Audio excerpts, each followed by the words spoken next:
1187 is everything One Piece fans wanted, from the new and the old. We finally get to see the fights that Elbaf has been promising us, and we are finally winning. All I'm gonna say, Sanji fans, is this is the best chapter we have gotten probably since Wano.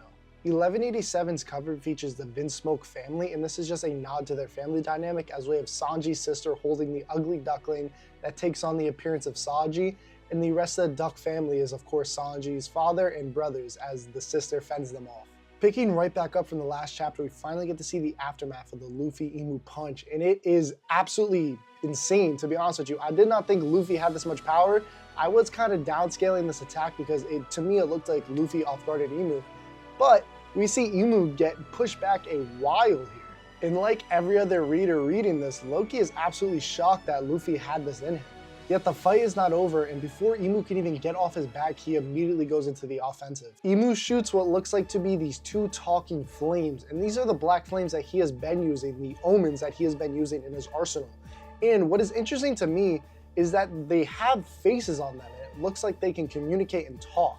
But before we can get back to the Black Flame homies, we then see Loki kind of bickering with Luffy, saying that he got that big a hit in thanks to all the damage that he has done up until IMU. And Luffy kind of discards this and just tells him to go take a rest because Loki is beaten up. And I love that somebody with the high battle IQ like Luffy is acknowledging the damage that IMU has done to Loki. Loki is not an easy foe. And for somebody like Loki to be taking all this damage, it really just proves that IMU is this powerful. But Loki does not take this lightly, and he asks Luffy, who the hell is he talking to, as we then see the Black Flame homies talk. As Luffy is confused on what is to happen, because he then goes on to comment that they're not really hot and they aren't really painful. He's confused on what purpose they serve here. But before anything, Luffy comments on IMU's appearance, and he goes on to say that IMU is even scarier up close. As we then pan over to Loki, and these homies are talking to each other, telling each other to aim above the belly where the Nemesis attack hit Loki previously. And Loki is confused on what's going on like Luffy. And while this is all happening between Loki and the homies, we then see IMU charge up an attack called Stigma. And this seems to be a bigger nemesis as it shoots past Luffy, and he is just shocked of what's going on, and it pierces Loki's stomach as Loki hits the ground. And jumping from that battle, we then go back to the rest of the Straw Hats taking over the conversation that was happening in 1186. And as previously theorized, they just can't break the Ragnar flash freeze, with even leaving Frankie shocked, saying it's something more of a diamond material. As we then get a funny interaction between Frankie, Brook, and Nami, as Frankie and Brook go on to touch the flash freeze and then go on to comment that it isn't quite cold. So what is this material? And then Nami snaps back and she goes, "None of you guys are human. Please get the non-human people off the ice." And it was just a really nice comedic turn back from the chapter that we are having. Yet, as the Straw Hats are trying to devise a way to get Shuri out of this flash freeze, we then see Loki smack the back of the flash freeze, and what comes flying next? Ragnar. As Ragnar begins to fly from the sky, it taps the flash freeze and follows Loki as he slides down the tree. And with Ragnar turning back into his squirrel form, we then see the flash freeze begin to melt, and Brook screams out for Princess Shuri. And right here I made a comment to myself. Ragnar and Usopp are right next to each other. So this is definitely how we might see the interaction between Ragnar and Usopp. And if it's gonna happen, it has to happen right here. There is no other way that we're gonna get one, Loki out of commission to where he isn't using Ragnar, and two, Ragnar and Usopp in the same vicinity for them to even interact between each other. So we definitely could see Usopp join the fight against IMU with Ragnar in his arsenal in the coming chapters. Getting back to the chapter though, we then see IMU try to use the Sigma attack against Luffy, and he sees a future that he does not like and immediately throws off his Elbaf cape. And what follows suit? Another giant Stigma attack towards that cape. So it seems like these homies are the homing device for this attack. But thankfully, Luffy gets out of that unscathed, and IMU does not look happy. But IMU decides to give us a break from the IMU and Luffy fight, as we then go on to see Sommers and Zoro interact. And I'm not gonna lie to you guys, I'm looking forward to this matchup a lot. We have seen Zoro kind of debate within his mind, what if he sliced that metal heart that he saw Sommers have?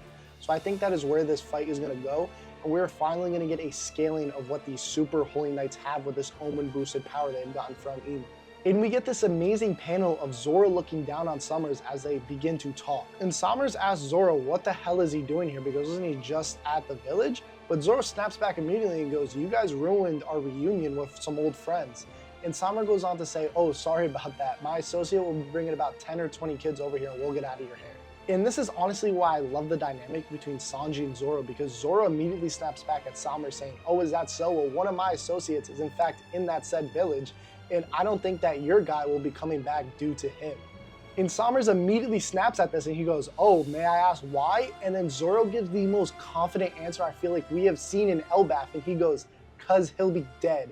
As Summers sends another slashing attack at Zoro and he just deflects it. And like I stated before, I can't wait to see this matchup between these two, because again, I really want to get a good gauge of where these Omen-powered Holy Knights stand. Because right before we go to the next panel, Summers even goes, that's quite a shame because I'm going to show you how awesome I am right now. So again, they have so much confidence with these Omen boosted abilities, so I just want to see where it puts them in the hierarchy of strength in this One Piece world. But getting back to the chapter, we then go back to the village with Zaza rampaging. And we are greeted to Sanji analyzing the situation as he begins with the first issue. Sanji says, problem 1, a monster bigger than any giant trying to kidnap the kids. But he goes on to note that he can't save the children because of problem 2. The monster is a woman, he cannot attack that due to his morals. And Sanji goes on to note that the mothers and families of these children will not stop at anything to save them. But as Sanji finishes this monologue, he goes, I know a way to solve all of these issues, and he immediately blitzes Killingham.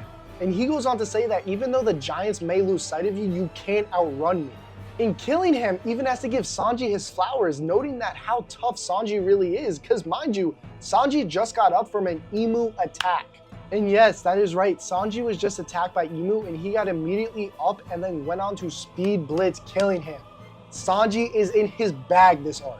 And Sanji declares to Killingham that he is ending this right here and right now. Yet Killingham calls him a fool and says that there's a big difference between tough and immortal, and that there's no way that Sanji can beat him right now. And again, these Holy Knights are banking on their Omen-infused powers, which is why I want to see them in action so bad. And Killingham even mocks Sanji, saying, if you were to take me out right here, right now, everything would come to a halt. With Killingham getting full of himself because Zaza's on the field, we then see Sanji say something. Sanji goes on to say that I know your weakness, alluding to the Holy Knight's weakness to Conqueror's Haki. I have been telling people for years that Sanji was going to get Conqueror's Haki, and it made no sense for Zoro to unlock it but not him. They have all the same ideals. The only thing stopping Sanji from becoming that king was that self-conflict that he has had since chapter 1 of us meeting. And since he has accepted himself in Wano, I knew that was coming to an end, and I cannot wait to see him unlock this Conqueror's Haki because it is well overdue. Getting back to the chapter though, we then see Killingham mock Sanji further, saying, oh, you can use Conqueror Haki? Well, go ahead and kill me, sending him into a building. With Sanji on his back from this attack from Killingham, we then see him think back to the conversation between Gabon, himself, and Zoro about Conqueror's Haki. Gabon goes on to say to Sanji's face that he possesses all the traits of a king, but somehow he isn't manifesting them. Yet he goes on to comment on that inner conflict that Sanji has had since day one, and he goes on to say, you are burdened with painful uncertainty of yourself. You must be a king if you truly wish to make Luffy king of the pirates. As we then see Sanji say to himself out loud, a king. And then just like that, we flash back to Imu and Luffy. And Luffy is in Gear 5 hitting one of the nastiest poses I've seen him hit in Gear 5 since it's been introduced. And Imu finally confronts him, going, so you have finally appeared, Joy Boy.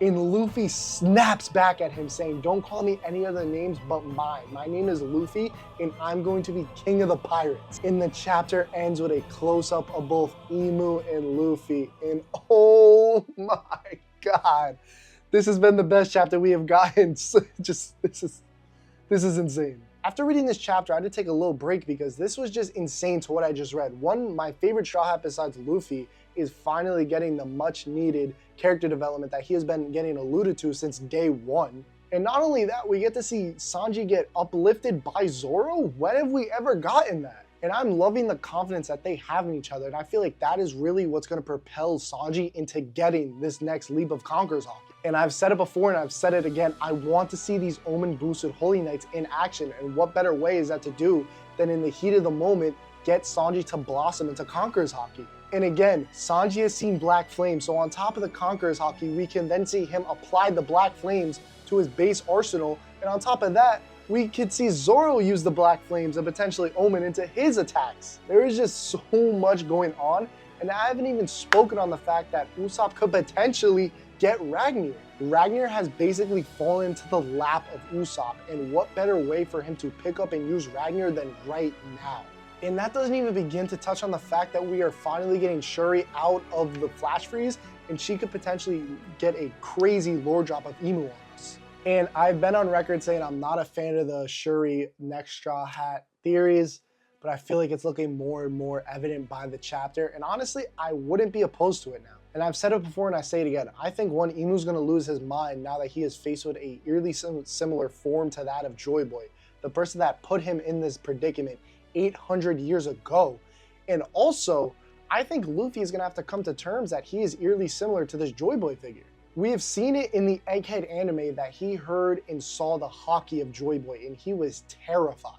And I think we're going to further push that connection with Imu mistaking Luffy for Joy Boy like he has done at the end of this chapter, and that is going to further push this fight, and I cannot wait. But I'm just so happy we're finally getting more Sanji, and he is not getting disgraced like what Toei has done. And to be honest with you, if the next chapter just covered the Holy Night fight between Zoro and Sanji, I honestly would be extremely happy.